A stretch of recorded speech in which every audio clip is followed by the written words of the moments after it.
because A, you have to feel for a click, you have to listen to your patient and get them to give you feedback if they're getting a click, and you have to be doing the test correctly to elicit the correct loading, okay? So when you're thinking about some of these tests, you have to think mechanically of how you're gonna get a positive and a negative. So think about, like, I always imagine my two parts of my knee, and as I do a certain motion, which part of the knee is coming together, because that's the side I'm testing, okay? So whatever you're loading and you're shortening the gap of the knee joint, that's the side you're testing, okay? So lay down. McMurray's is your best, well, Thessaly's is your best, but McMurray's is probably your most common meniscus test and the one that is very difficult to get. Because you do have to kind of practice it quite a bit to get good at it. So you have two ways of testing. You test your medial compartment for your meniscus and you test your lateral. So when you go and test, basically, again, big hands help, you need to put your hand sandwiched on joint line. Okay? If you're not good at finding joint line, practice finding joint line by going from patella, palpating out, hit into your sides, and then put your hand right onto that area. You're not killing by squeezing this at all. You will provide force to make sure it rotates correctly. However, you're really feeling if you're feeling a click, a grind, a pop as you do the McMurray's test. Okay? Does that make sense? So again, if you have a really heavy leg, there's no great way to do this test. You just have to be strong. Okay? So what I usually do is I load them up, and I'll actually do a grind right here at the top. Okay? It would be similar to a dial test. There's no real name to it, but I just want to know when the knee is fully at like past 90. Are we getting any tests? Because what I'm doing now is I'm testing really that posterior horn of the meniscus. I'm really getting to the deepest part of where that meniscus lays, and I'm just testing that one part. Because the McMurray's will more test the lateral sides, or the outsides of the meniscus, the lateral and the medial, and it can test the front, but it doesn't do a great job of getting that really deep back posterior horn, which basketball is notorious for tearing, because they're in a stance, and then they get hit, and then they tear it. So I usually test back here. Then you're going to test, you're going to turn for your in. So I'm going to internally rotate, and then I'm going to drop the knee to the other knee. Drop, feel. So now I'm testing this outside lateral compartment, okay? So I'm going through internal rotation, loading through extension. My thumb is providing a little bit of force to get her to rotate, but it's really just feeling the joint line to see if we're getting a pop or a click, okay? You might get the patella to pop, but that's different than joint line popping, okay? Because depending on their groove, their patella might move in a different way. Then we're gonna do toe out, and we're gonna come out and try to grind that inside, okay, the medial meniscus. So I'm loading medial meniscus through, okay? Does that make sense? So lateral, coming down, in, medial, out, okay? And if you can think about what we're doing at the knee, we're taking the knee joint here, we're loading through, extending down. So we're loading that way. When we're going out, we're loading, and opening out, okay? Yes? So we're just testing the side that's being compressed?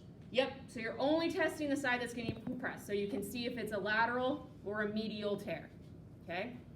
The next one, you want to flip around on your tummy. Your next test that you're going to do is your Apley's compression and distraction. Apley's compression and distraction is a decent test. However, I don't really like it. I usually do McMurray's and Thessaly's and duck walk because Apley's is not very reliable for me for meniscal tear, okay? Because you're only testing in one position of 90, you're not testing through the full range of motion, okay?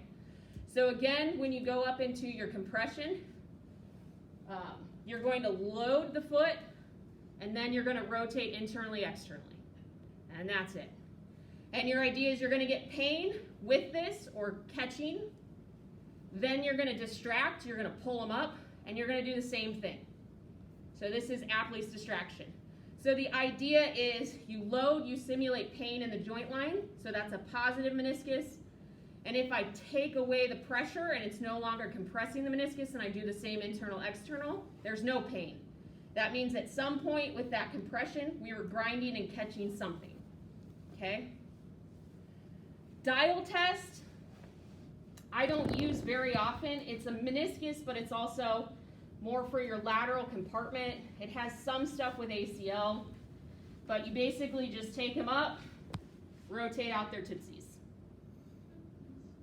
And that's the dial test. I don't use it, you can use it. It's not horrible, but it's not as efficient.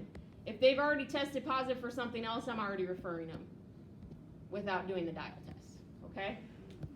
So then our next test for meniscus, I'm going to have you stand up. So the duck walk is a good functional test. And all you do for the duck walk is you say squat down and you make them walk. And if they can do 3 or more steps, then it's a negative test. If they can't do it and it hurts their knees, then it's a positive test, okay? It's super strategic, but if you're dealing like wrestling where you don't have a lot of time to test and they hurt their knee, make them duck walk. They have a really short time for blood and injury. That's a great test to say, can they do it? Yes, they can keep going. They can't, you're out. We got to do more evaluating, okay? Then we have Thessaly's. So you basically instruct your patient to come to the side. They can hold on to something. I usually have them test good leg first because they have to figure out the motion, then bad leg. So you go single leg, then you're going to bend to 30 degrees. No, not your upper leg. This is my good leg. Oh, okay, good leg. Okay, so bend to 30, and then you need to rotate on top of it. Yep, there it is. And that's the test, okay? So it's doing the same as McMurray's, but now they're using gravity to load it. And then as they rotate, they're hitting the meniscus. Does that make sense? So usually you'll get some type of pain on one side or the other, or they'll describe catching. Okay, so usually I pair McMurray's and Thessaly's and then go from there, okay? So let's practice McMurray's because that's going to be your hardest. You can practice on your own. You can also look them up online. I don't use them because bounce home kind of it's not great. There's no research on it. It's just an older school test for meniscus. And then pivot shift, you basically have a lot of guarding, so the only successful ones have all been with like anesthesia for ACL testing, okay? So bounce home, literally you just hold on to them and you drop them. But they're gonna guard most of the time, and you're looking for if they can catch at the bottom. If they get a rubbery feel, then you need some debris, part of their meniscus, there's something. Or if you get a laxity, then you know there's ligament. But I don't really like bounce home because this is what happens because they won't even let you bounce it. Yeah. Now, so it's not a great test, but you know it now. Good job. Yeah. So pivot shift test, again, this one I use, it's for lateral instability in ACL, okay? And what it does is it basically uses your IT band to fulcrum the test, and they're gonna get a clunk of a reduction. I prefer the ACL test of Lachman's anterior drawer to trying to move them to piss off the joint. You're gonna catch an ACL tear without using this test, okay?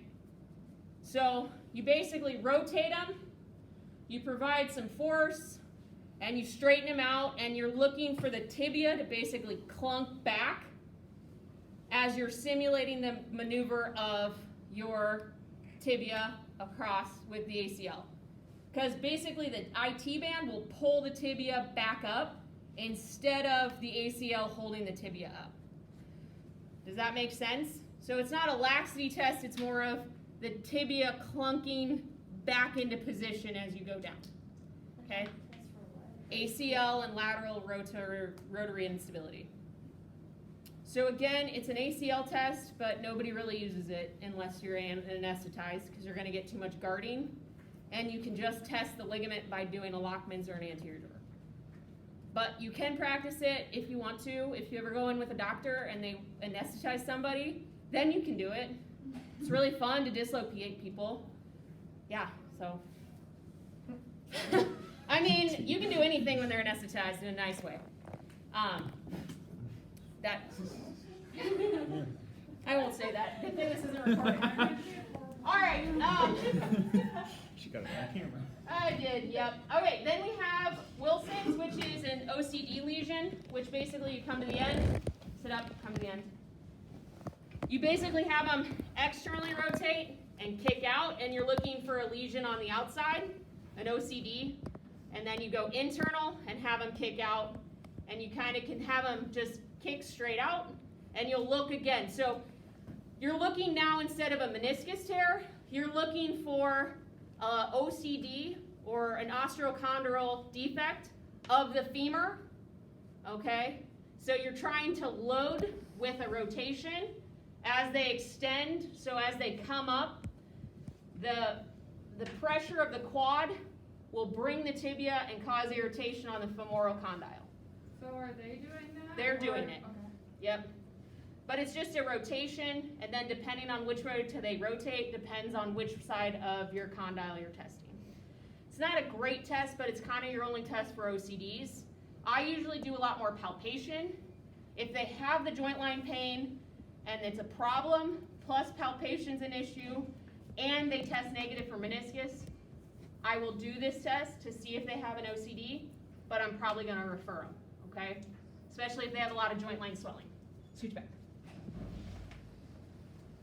Then, if we're looking at patellar issues, so basically your biggest one is apprehension test.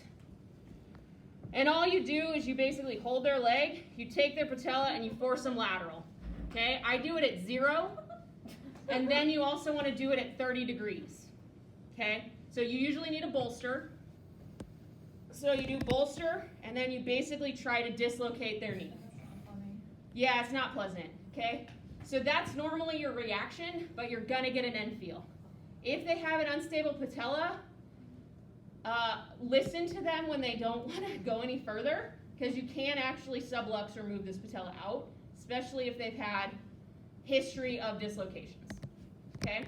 So either their reaction will be they'll try to stop you, or they're gonna try to straighten their leg, because when they straighten their leg, they're gonna reduce their patella.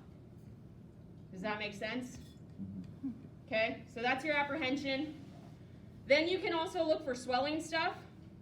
So you can do a sweep test where you're just sweeping down and looking for swelling in your joint line. You can sweep up and look for swelling in your joint line. You can tap to see if you have swelling underneath your kneecap. Or you can tap on either side of your joint line and look for the fluid to swish back and forth. It's all just tests to see if they have issues with swelling or effusion in their joint. Okay, you're just trying to get all the swelling into one joint line and then move it around. Okay, you can also do a grind test where you have them, you sweep down, you get right low to the patella, and then you make them do a quad set. Well, just contract your quad. And you're feeling, you're basically loading the patella in so it's hitting into the trochlear groove. So you're pissing off the underside of the patella. So you could test for an OCD under the patella, or you could be testing for just if they have a grind, or if they have a shallower trochlear groove. You're just kind of seeing how that patella grinds into the trochlear groove. Does that make sense? So you will feel it grinding. Yeah, most of the time, and even she got a little pop, because her patella hit into that trochlear groove. Okay, questions on those? We'll do overs